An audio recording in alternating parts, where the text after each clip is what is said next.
It's good to have you all here tonight. We're delighted that you were able to come out. As I said 2 weeks ago, this is the beginning of our evening lecture series. The Cummings Foundation has granted us the money to put on these lectures, and so we're able to repeat some lectures that I'm sure you couldn't come to because they were held during the day, and some new ones that we thought would be of interest, particularly to the baby boomers and those people who are still working. So it is my honor tonight, it gives me great pleasure to introduce our speaker, Carol Bortman. And Carol Bortman is a registered nurse who received both her bachelor's and master's degree in nursing from Boston University and a doctorate in education from Nova University. She was dean of the nursing schools at both Mass Bay Community College and Fisher College. She's currently a teacher of psychology at Bunker Hill Community College and a court mediator at the Woburn District Court.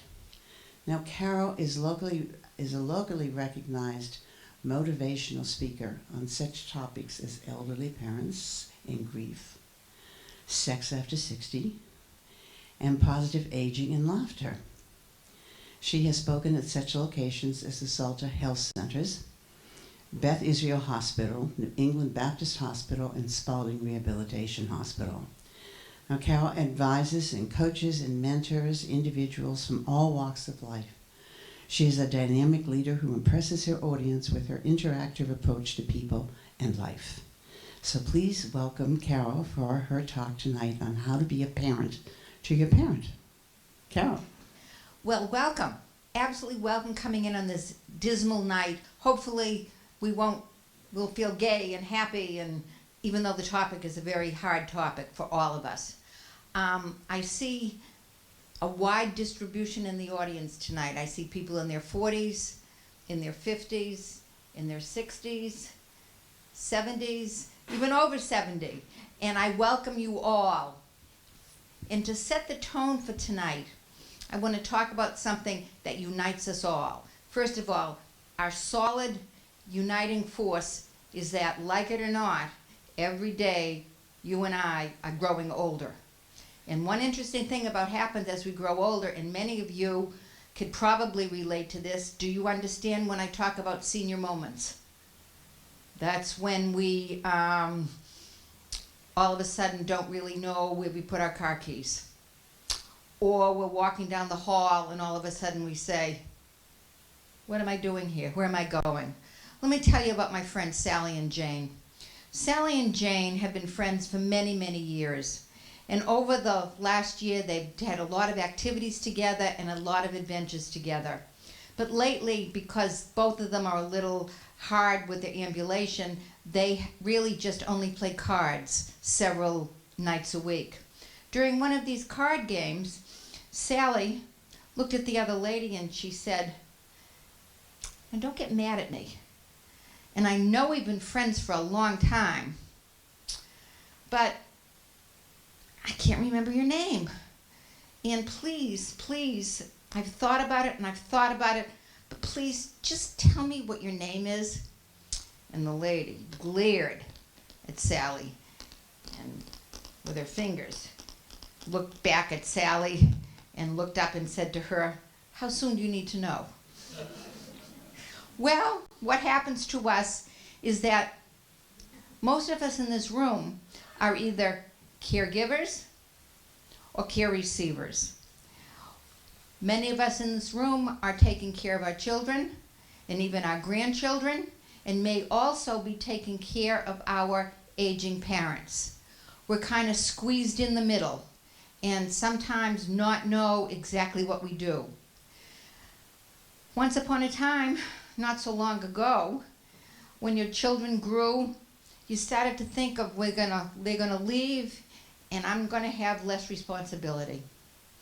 You looked ahead to the years when your children would leave home and they could take care of themselves and you could have some independence for your life. But if you're like most people, however, your vision did not include taking care of your parents so soon. And as more and more people live longer, the demographics, 80, 90, 100 years old, families are dispersed across the country, and a generation of young adults are trying to achieve financial independence.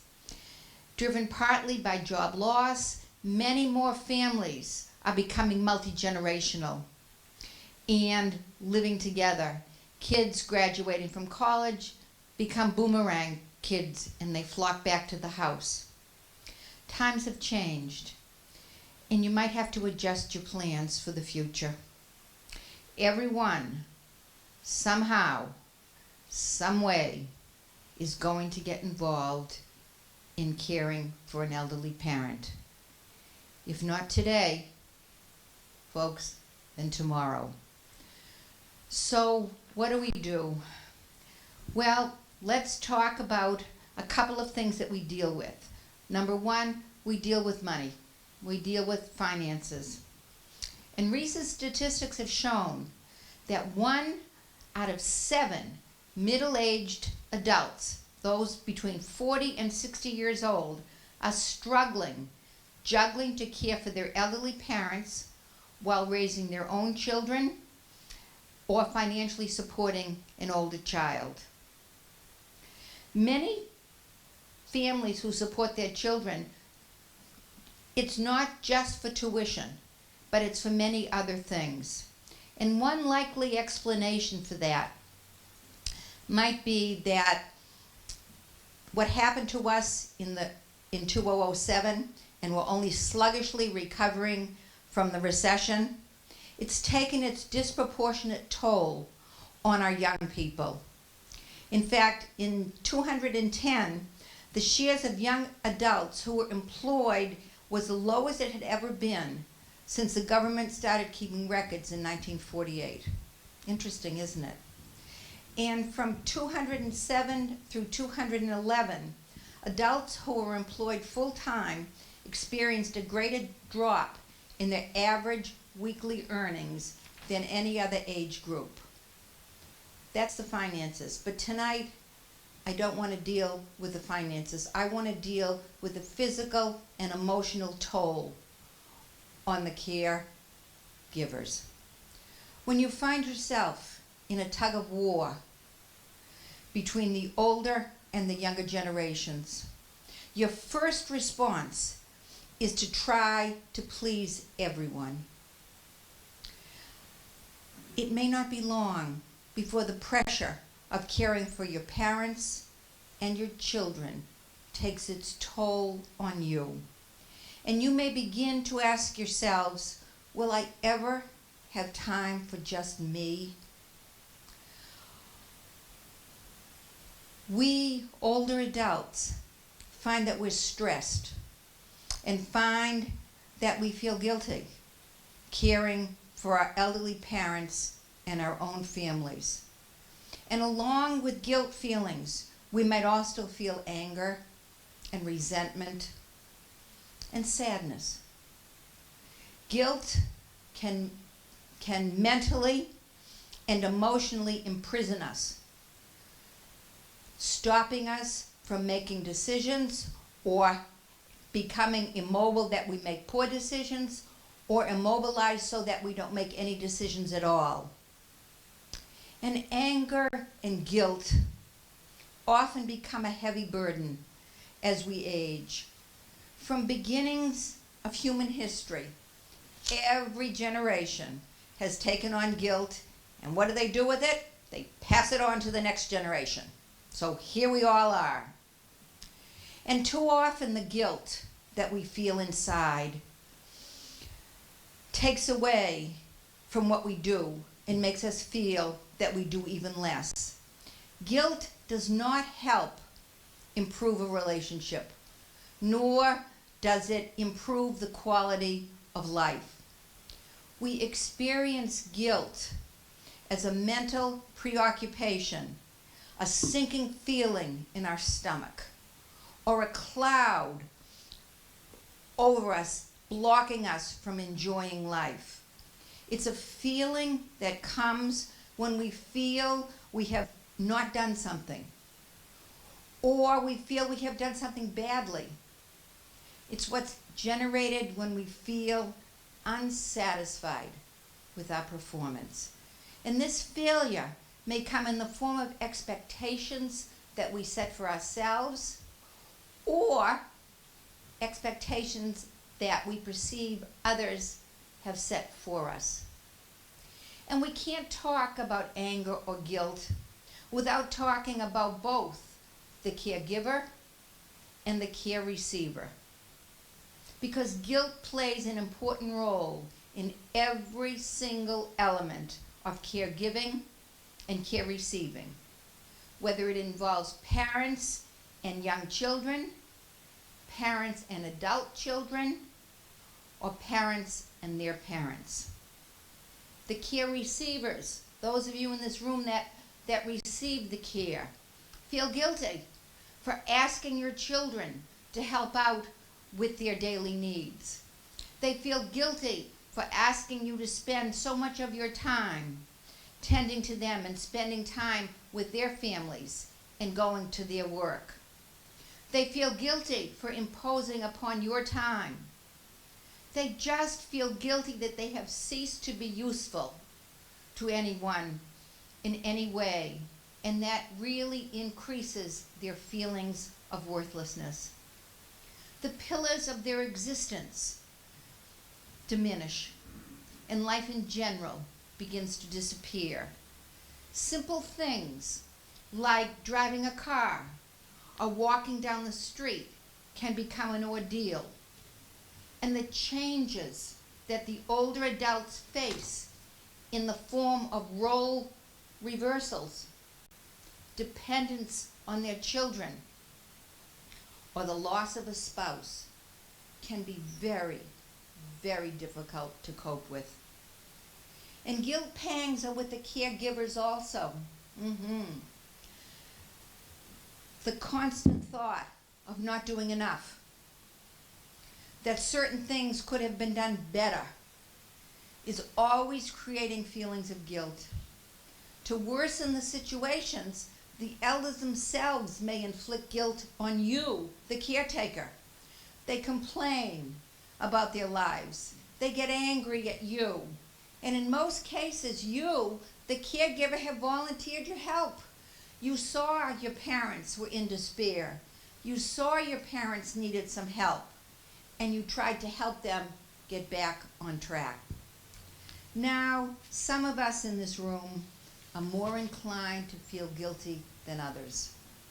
Some of you in this room torment yourselves with unrealistic expectations and worry, and try to anticipate every possible need of our loved ones. And then there are those in this room that find themselves dealing with the disappointment and the frustrations of uninvolved and uninterested siblings and extended family members. And still others in this room find guilt stemming from sadness and from fear of losing a loved one. Others second-guess themselves into believing that if they had paid attention sooner or did something different, their aging parents' condition would be different. So what do we do? What do we do with this guilt that surrounds us and blocks us out from enjoying life? To stop feeling guilty is a positive step for everyone. Just remember that that guilt feeling is a nagging feeling in your head that tells you you have let yourself down, that you have let other people down, and that you have failed. Whatever the reason for the guilt, it takes away from all the good that you do. So the first step to overcome guilt is to acknowledge that of the feeling that you are experiencing. If you can acknowledge that you're having these feelings, you can begin to look at it from a different perspective. And once you've identified the guilt, try to identify what is causing you to have these feelings. Are you angry and resentful that your siblings don't pitch in to try and help out? Do you feel that your life is not your own? Are you afraid that you are losing someone so very close to you? Do you feel guilty because you wish you did not have to take care of your aging parents at this stage of your life? And do you feel that you cannot do enough to help, or even resent that you have to do anything to help? These are all feelings that you know and that we share. So I urge you to treat that nagging doubt as a positive warning sign for you to practice removing the guilt from your life. As soon as you get that friendly warning, that nagging warning, repeat this statement. In whatever situation I was, I did the best that I could do with the time, with the skills, and with the resources that I had available to me, and I have learned from this experience. Thank you. And repeat that 5 times and say it with meaning, because you are giving yourself permission to stop feeling guilty. And the reason why it's so important to say that, and I'm going to say it again, in whatever situation I was in, I did the best that I could do with the time, with the skills, and with the resources I had available to me. And I have learned from this experience. Thank you. Because forgiving yourself for whatever happened, because you did your best, and the best is always, always good enough when you put it in the context of everything you have going on in your life at any one point in time. So my friends, learning to manage guilt is imperative for the physical and emotional well-being of you, the caregiver, and also for the aging parent with whom you are providing care. Acknowledge that you have needs. Take action to meet those needs. It's okay to have time for me. It's okay to be selfish at times. Learn to be kind and patient with yourself. You're going to have good days and you're going to have bad days. And allow yourself to have those negative feelings and realize that those feelings do not have to control you. Focus on the good that you do, the good that you achieve every day, and the improved quality of life you bring to your aging parents and to the children in your life. With that perspective, guilt will no longer be a controlling factor for you.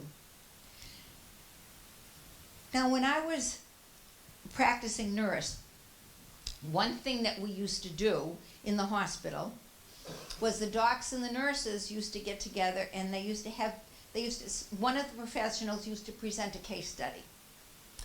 And the good thing about a case study was that a patient was presented, and one could extrapolate from that and use it in relation to helping patients with similar symptoms. I am going to give you a case study tonight, and let's see what we do with it. Carla Sullivan is 49 years old, and her 53-year-old husband, Bill. They're both caring for Carla's mother, Mrs. Kelly, who's 71 years old and has middle-stage dementia. The Sullivans moved Mrs. Kelly into their home when she was no longer able to care for herself. Both Sullivans work full-time outside the home. Carla works daytime and Bill works at night. They have 2 children. A daughter who is married with a baby, lives close by, and they have a son who lives with them and attends a community college. Carla called the Visiting Nurse Association to ask if one of the nurses could come to do an assessment of the family and to try and explain if there were any resources that were available to them. And this is the dialogue that occurred when the visiting nurse came and talked to the Sullivan family. Carla, this is Carla Sullivan. I'm the mother. I don't know what I'm going to do. I don't know what I'm going to do. I feel my life is just falling apart. I'm so tired and I'm so depressed all the time.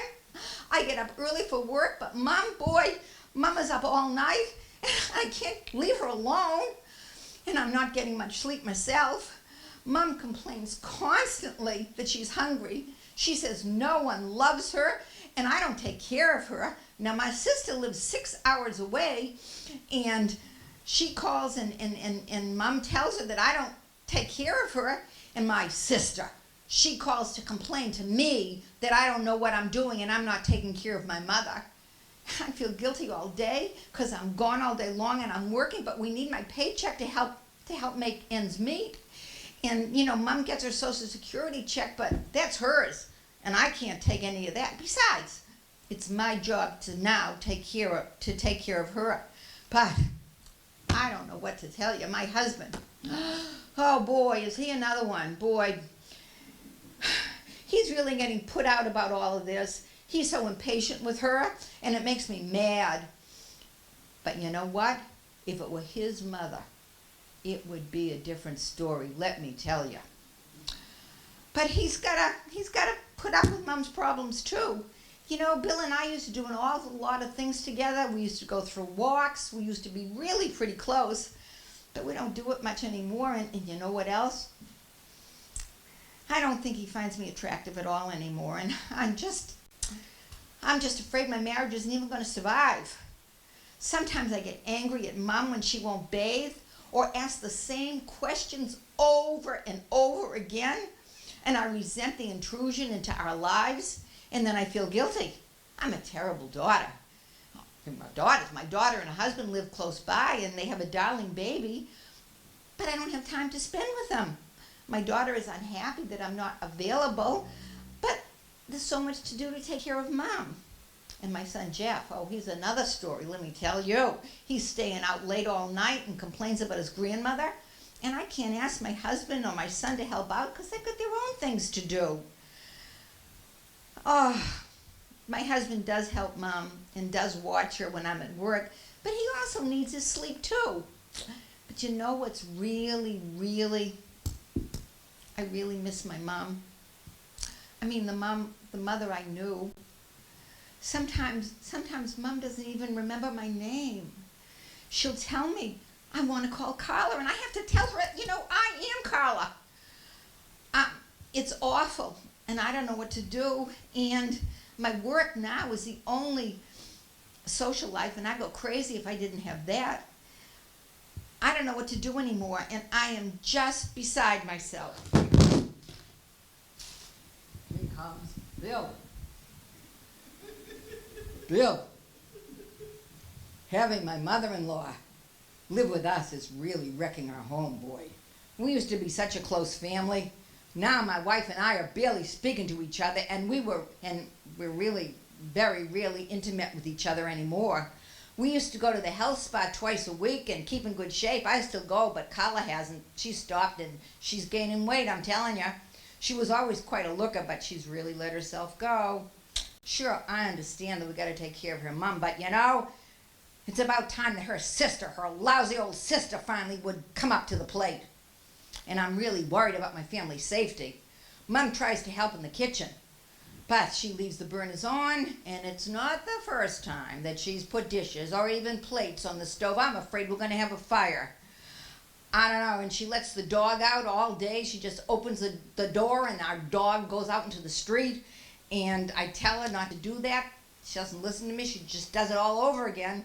She feeds the dog several times a day, and even if I put the dog food and I hide it, she takes out cans of tuna fish and she gives it to the dog, and of course the dog loves it, so now the dog's gaining weight too. One of the things that really bothers me is that we can't go out anywhere because we can't leave Mom alone in the house, and we take her out to these restaurants, and her behavior is so strange that it's really very embarrassing to me. And our son won't stay alone with her, and I can't blame him. You know, it's real hard with all of this. So here, that's my story, and That's all I can say. So now we've got Jeff. Jeff is the son. And Grandma has really messed up our lives. She says the dumbest things. She's always dirty and smelly. I know Mom tries to bathe her and wash her clothes, but Grandma just puts up such a fuss that it's easier just to let her be. She wears the same thing day after day and won't even take them off to be washed. I used to have my friends over the house all the time because they used to really think my parents were cool. But I stay away as much as I can now. I just can't bring my buddies here. Mom and Dad are fighting all the time. When they start yelling, I had a real bad stomachache and I just got to get out of there. They don't have time for me anymore either. I can't talk to either one of them. They're so busy and they're so stressed out. I just want my home and I want my parents back. And that, folks, is the story of millions of Americans caring for their elderly parents, maneuvering in the murky worlds of medicine, law, hospitals, nursing homes, guilt, fear, and family ties. So if you're taking care of an elder parent, how do you manage? Well, first of all, there's no one right way or wrong way to do anything. Every situation, every relationship is different. And there's no magic wand to make everything better. But this is for sure. Every rivalry that you had with your brothers and sisters, every argument that you had with your parents, every effort that you ever made to be independent can be put to the test once your parents get old and get sick. You will find yourselves arguing with your siblings, arguing with your spouse, arguing with your parents, and arguing with yourself. Being the parent of your parent can unlock your family's hidden dysfunctions. You were always Mom's favorite. And reopen sibling rivalries and conflicts. You're trying to kill our father. If you never really got along with your parents or your siblings, it can even be more stressful. Elder care can sometimes exhaust and demoralize the caregiver who's on the front line. And it can be very frightening and confusing to the elderly parents. The decline of a parent's health, the death of one parent, or financial pressures often means that the aging parent will need increased social and emotional support. And you will be confronted with increased interaction with your aged parent, and the decisions that are made will affect both your life and your parents' life. And for other adult children, the lifelong conflicts and unresolved issues from childhood and adolescence can mean continuing conflict in later life or reactivate earlier conflicts and negative feelings. Being called upon to provide support to an aging parent can be particularly difficult. Feelings in the adult-child, aging-parent relationship goes back many, many years and can run very, very deep. And simultaneous feelings of closeness and conflict may clearly complicate matters. Many people struggle with the best way to care for their aging parents. We debate whether parents should move in with us, or we should put them in an assisted living facility, or we should go to a nursing home. Those are complex decisions that have emotional, physical, and financial costs, and no easy answers. For many, the time to move out of the home may come sooner rather than later. A stroke or a type of dementia can alter an elder's plans for remaining at home independent. This is when many adults start to push. They want their loved ones to be safe and to be safe for them means someone looking after their loved ones all the time. And looking at it from the outside picture, a decision to move an elder or your parent into assisted living or even a nursing home can really seem like a no-brainer. But let's look at it from your parents' point of view. How would you like it if someone that had always reported to you suddenly turns around and starts giving you orders? I bet you wouldn't like it. But that's a scenario of a glimpse of what many elders must endure, only it's worse for them. The person giving them orders was that child that used to be so dependent on them. This is the same person that you taught to drive. And now, this person is taking over my life. They want me to move. They want to make decisions for me. They even want to take away my car keys. How can this be? But most of us love our parents, and we want them to be safe and cared for as their needs arise. We help as much as we can, but we can't always be there as often as we'd like. And so we're going to care for them. And we need to talk to our parents, that silent generation. What are their needs? What are their desires? What is their financial situation? Oh, we don't talk about that. But we need to do that, because if we know, the more we know, the less anxiety we have. We need to open those doors. We need to have heart-to-heart discussions. And the caregiver is suffering. And the caregiver doesn't know what to do, because the caregiver tries and always wants to do more.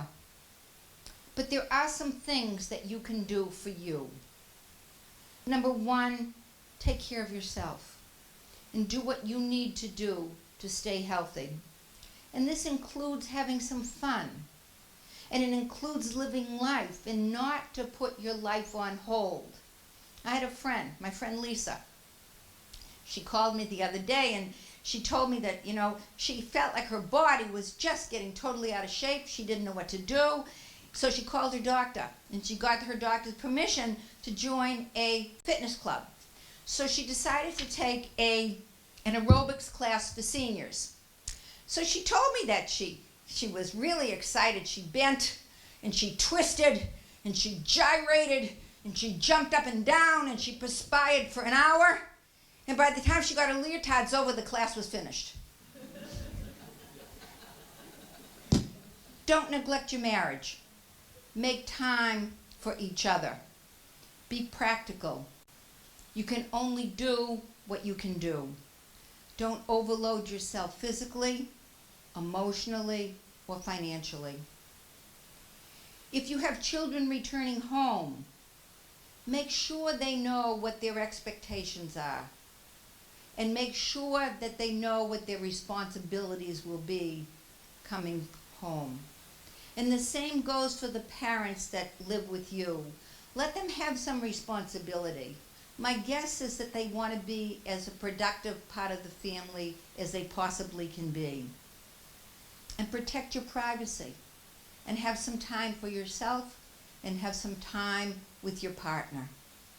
And realize and talk about your unfulfilled dreams. Because if you can't talk about your unfulfilled dreams, they may pose problems in your marriage. Don't be afraid to ask for help from the community and for other community resources. Make sure all your legal documents are in place. Balance your own needs and those of your parents without feeling overwhelmed and overpowered. Oh, and what's so important, keep your sense of humor. Laugh. Laugh out loud. Laughing is one of the best medicines that I know. If you can laugh every day, you'll find that your mood will improve and life's hurdles won't seem so daunting. A little old man. I'll tell you a story about my little old man friend. He shuffled slowly into an ice cream parlor and pulled himself up slowly, painfully, upon a stool. And after catching his breath, he ordered a banana split. And the waitress very nicely asked, "Crust nuts?" He said, "No, arthritis." Learn to express your feelings and wishes to your parents. Let your parents share their wishes and concerns with you. Help your parents find a way to stay involved in life.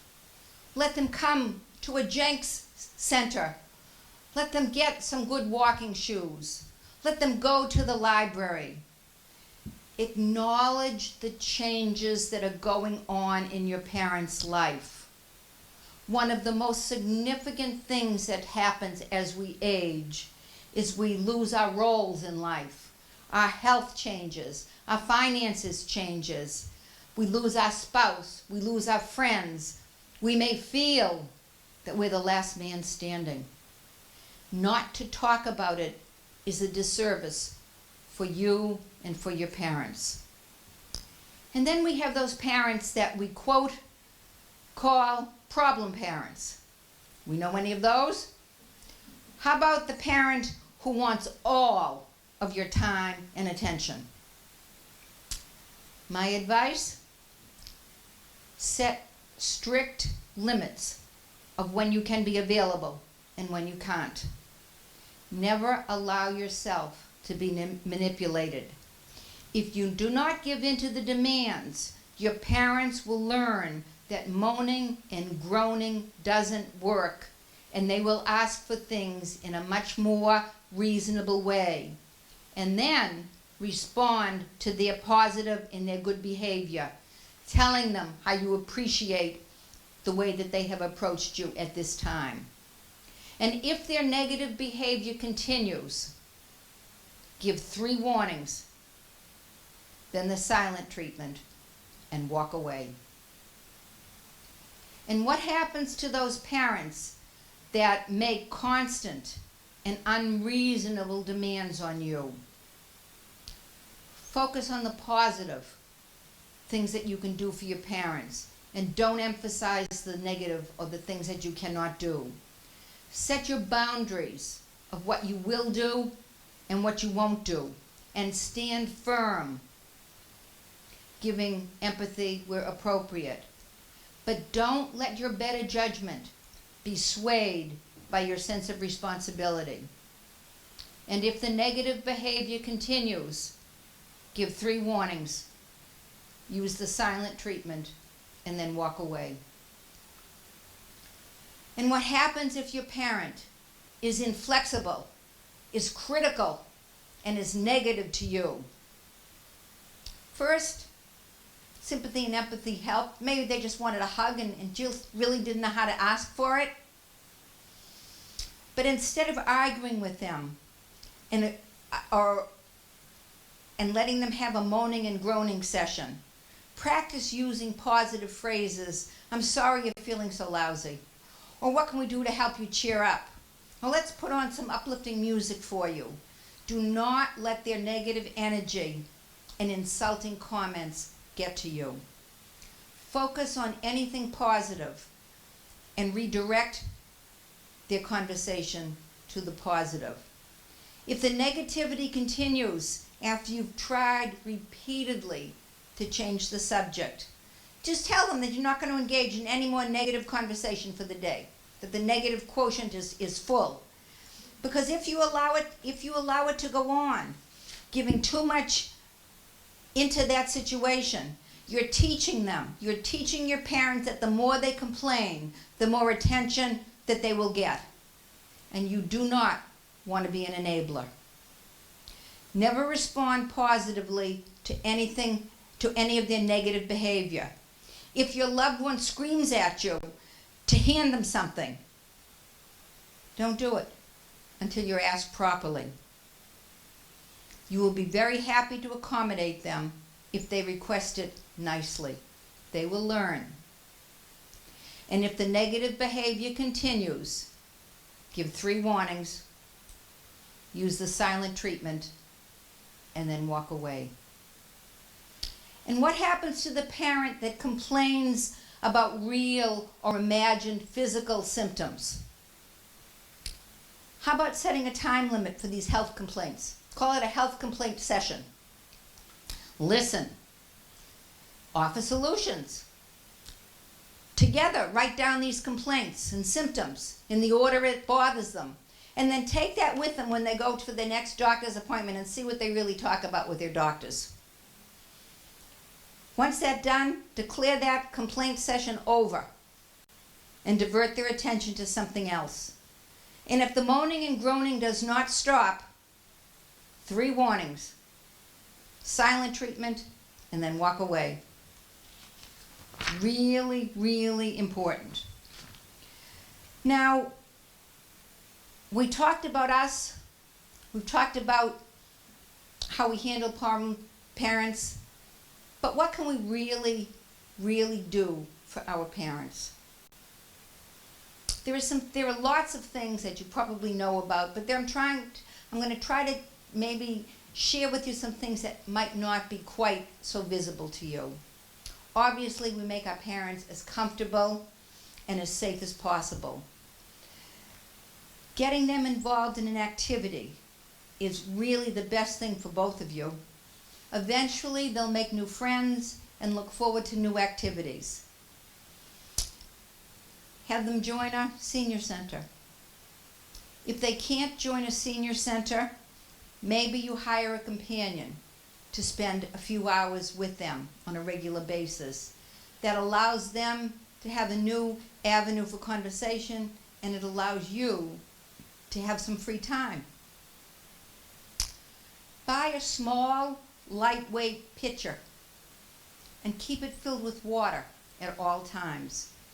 Put it in a convenient place so your parent can get a hold of it. Remind them periodically about drinking water. It's really, really important. Just remind them where the pitcher is. Keep it full. Staying adequately hydrated is very, very important for our elders. It can ward off all sorts of things like headaches and sleeplessness and appetite suppression. It's a great tool for overall health and well-being. The other thing is avoid putting a lot of mirrors in your house. Mirrors can seem very confusing for elderly people because they may not recognize themselves. And sometimes walking up to a mirror can really startle or confuse an elderly person. And the other thing that you hear about is that for stairs, everybody puts lights on and makes sure hallways are well lit. And I agree with that 100%. But sometimes we may forget to turn the hall light on. Or we may not put it close enough so that they can understand where the light switch is. And one thing that I learned, and I bring it to you because I really think it was wonderful. I used to be involved, do a lot of work in the theater. And one thing that the people in the theaters do between scenes when it's dark, they change the sets. And how do they go about doing that? They have what's called glow tape. And glow tape is putting tape, it's like Scotch tape, on areas on the stage so that when the lights are out, this tape glows in the dark. It's a perfect thing to think about, to put on stairs in your house, to put around your light switches, and then you don't have to worry about forgetting to put the lights on because these glow strips glow in the dark, and they're very, very helpful for your elders. And so there are so many other things that we do. Large dials on number pads. If you television and telephones, the larger the dials are, the easier it is for parents. There's so much more. Each one of you could tell me a story, and I could tell you more stories. And I think we've only begun here at the Jenks to talk about being a parent to your parents, to be a caregiver or a caretaker. And so we at the Jenks acknowledge this, and we've come up with a plan. And if you're a caregiver or a caretaker, or you're a parent caring for your parent, a support group can offer you the opportunity to find out more about resources and learn from others who are going through similar experiences that you're going through. We're going to offer the Caregiver Support Group. It's going to start on October 9th. It's a Thursday evening, and it's going to run for 6 weeks. So sign up. Come and share your experience. Because I think the most important thing about a care support group is the atmosphere of caring, of frankness, and confidentiality. Caring people, caring partners, the caring group need the freedom to express the emotions without feeling guilty. And they need the positive reinforcement that they can be given by others who know the hard work that entails in providing care. A caregiver support group gives its members a chance to vent their frustrations, their anger, and their disappointments, as well as their successes, in a safe, non-judgmental manner. So if you can, sign up. And so as we come to the end of the canned speech, folks, while we have our parents and our children, it is best that we love them and care for them and fix them when they are hurt and heal them when they are sick. We keep them because they are worth it, because we are worth it. There are just some things that make life important, like our parents and our children, whom we know are special, and so we keep them close and we cherish them. I leave you with two beautiful quotes about us older folk that really resonate with me. One is by Eleanor Roosevelt, and she said, "Beautiful young people are accidents of nature, but beautiful old people are works of art." And Abraham Lincoln summed it all up by saying, "In the end, it's not the years in your life that count, it's the life in your years." Thank you very, very much. Enjoy. Thank you very much, and I hope your life works out well.